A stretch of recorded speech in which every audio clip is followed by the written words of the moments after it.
Bonjour bien-aimés, bonjour à tous, bonjour à toutes les personnes qui vont nous suivre au travers de notre émission Un mot pour ta vie, un seul mot pour que ta vie puisse basculer du bon côté. Du côté de Dieu, c'est toujours le bon côté. Choisis les bons côtés, choisis la bonne part. La bonne part, c'est lorsqu'on reste au pied de Jésus. C'est là où on acquiert, c'est là où on apprend, c'est là où on développe. Et nous, on l'a compris, on s'est dit que chaque mot doit être utilisé, connecté avec tous les principes de notre Dieu, avec toutes les recommandations divines. 10 minutes de vérité biblique pour marcher avec notre Dieu. Et cette semaine, nous parlons sur le pouvoir. Le pouvoir. Éternel, nous te bénissons, nous te remercions pour ces instants. Et ma prière est que toi seul puisses nous accompagner au travers de cette mission que tu nous as mandatée. Donne-nous les capacités, donne-nous le moyen et surtout, toi seul prends le contrôle et les devants de chaque émission. Au nom de Jésus, nous t'avons ainsi glorifié. Amen. Et aujourd'hui, nous allons savoir que le pouvoir, tout pouvoir vient de Dieu. Hier, nous avons parlé sur le but du pouvoir. Nous avons bien dit que le pouvoir n'a qu'un seul objectif, c'est de servir les autres. Mais il faut savoir que tout pouvoir vient de Dieu. Alors, lisons-le. Et je crois bien que tu connais cette pensée. Il est écrit dans le livre de Romains, chapitre 13, au verset 1. Le premier verset du chapitre 13 du Romain, la Bible dit que toute personne soit soumise aux autorités supérieures, car il n'y a point d'autorité, c'est-à-dire il n'y a point de pouvoir, qui ne vienne de Dieu. Et les autorités qui existent ont été instituées par Dieu. C'est que tout pouvoir vient de Dieu. Sache que Dieu est l'auteur du pouvoir que tu as. Dieu est l'auteur de ces pouvoirs parce que sans lui, ton pouvoir ne peut évoluer. Ton pouvoir ne peut pas donner de fruits. Nous avons besoin de Dieu associé dans le pouvoir que nous avons. En étant l'auteur, pour arriver à un bon usage du pouvoir, nous avons besoin de quelques ingrédients que j'aimerais citer aujourd'hui avec toi. Ton pouvoir ne peut être accompli sans ces éléments. Nous avons besoin de ces éléments dans notre comportement, dans notre agissement, dans l'exercice de notre pouvoir. Premier élément, c'est la sagesse. Le pouvoir sans sagesse, bien-aimé, devient inefficace. Quand il n'y a pas la sagesse, tu ne pourras pas bien gouverner ou bien orienter ou diriger ou accomplir tout ce qui t'a été confié. Nous avons besoin de la sagesse dans le pouvoir, partout là où tu exerces, partout là où tu es responsable. Il faut associer la sagesse dans le pouvoir que tu as. La sagesse te permettra, bien-aimé, de pouvoir avancer. Quand tu n'as pas la sagesse, tu vas être désorienté, tu vas faire un peu comme Saoul. Saoul avait le pouvoir et la sagesse n'y était pas. Il commençait à devenir même jaloux de David. Parce que quelqu'un qui a le pouvoir associé avec la sagesse, il sait que j'ai Dieu avec moi, j'ai le Seigneur avec moi. Dans ce que je fais, Dieu est là. Dans les décisions que je prends, dans les ordonnances que je suis en train de signer, Dieu est là. Il n'aura pas peur. Il ne sera pas jaloux. Il ne va pas regarder ailleurs. C'est pourquoi le pouvoir que tu utilises doit être accompagné nécessairement de la sagesse. Ne laisse pas la sagesse à côté parce que tu as le pouvoir. N'abandonne pas la sagesse parce que toi tu as le pouvoir. Attention, j'ai dit, sans la sagesse, le pouvoir devient inefficace. Deuxième élément. Dans le pouvoir, il doit avoir la vision. La vision dans le pouvoir que tu exerces. Comment tu veux avancer si tu n'as pas la vision? Quand tu n'as pas la vision, tu es éparpillé. Tu vas avoir quelqu'un, un chef, un responsable, mais qui n'est pas posé. Quelqu'un qui gouverne les autres, quelqu'un qui a le pouvoir, qui a les dessus sur les autres, doit être une personne bien stable, bien posée. Quand il n'y a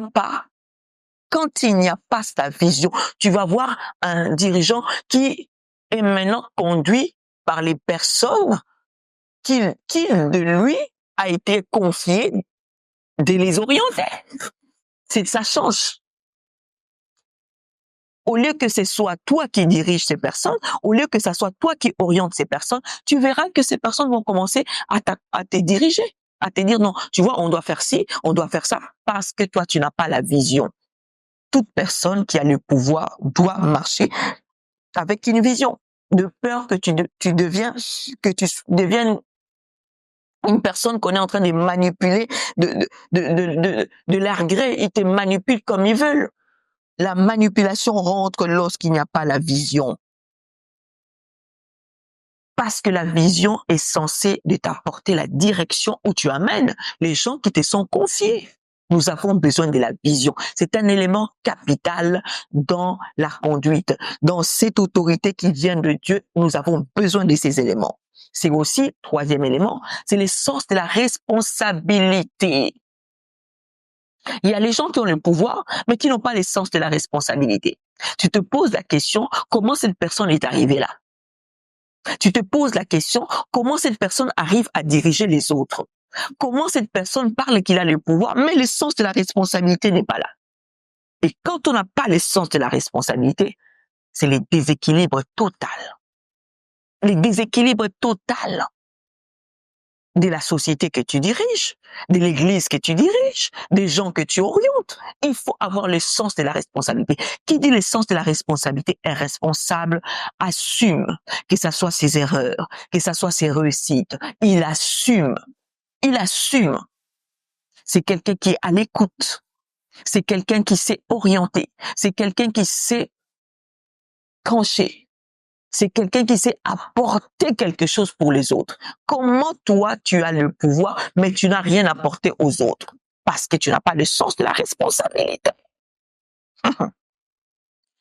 Celui qui a le pouvoir, les pouvoirs sans des limites, bien aimé, cela amène à détruire la personne.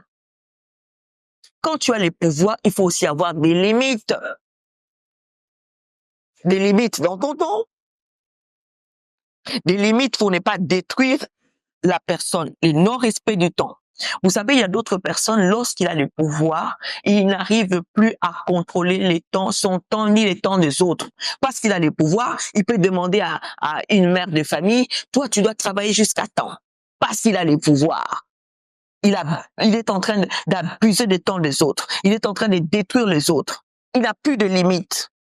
Même dans la vie privée des autres, il rentre parce que tu as le pouvoir. Qu'est-ce qui s'est passé dans ta maison? Tu dois me dire, qu'est-ce qui a fait ça? Qu'est-ce qui a fait ça? Non, le pouvoir doit avoir des limites pour être bien géré. Le pouvoir sans limite, bien aimé, ça détruit la personne. Ça te détruit. Parce que quand tu n'as plus le pouvoir dans sa limite, tu ne peux pas associer ton travail et ta famille. Tu ne peux pas associer ton travail et ta famille. Tu ne peux pas. Quand tu commences à associer ce qui se passe dans ta maison, le problème de ta maison, tu le ramènes dans la société, tu parles avec ta secrétaire, tu parles avec tes employés, toutes les choses qui se passent dans ta maison, il y aura déjà un non-respect. Quand il n'y a pas de limites, il n'y a plus de respect. Et pour une personne qui a le pouvoir, qui est appelée, qui a la capacité d'influencer, il doit avoir le respect. Le manque de limites te ramène dans le non-respect. Et le non-respect ramène la destruction de ton pouvoir. Dieu nous demande d'associer ces éléments. Nous avons besoin de ces éléments.